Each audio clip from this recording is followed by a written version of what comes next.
Xavier C. Celestial, Quartermaster Service, Philippine Army, subsequently followed by the declaration of graduate by Major Ronald Lee K. Bongalo, Secretary, Philippine Army, Officer in Charge, USP, Armed Team.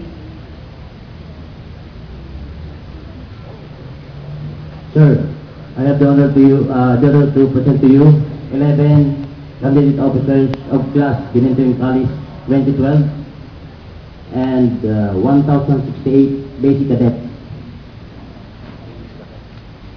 for having been satisfactorily completed the prescribed program of instruction, and respectfully recommend that they shall be declared graduate effective this date.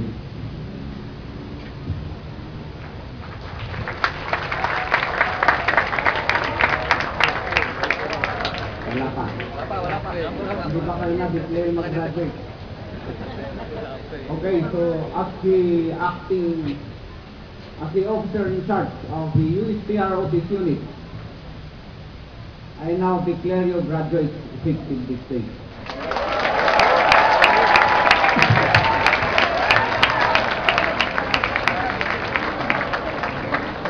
Congratulations to all of you. Please be seated.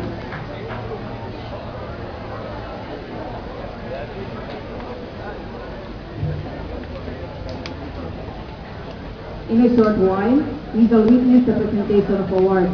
May we request the awardees to proceed at the center.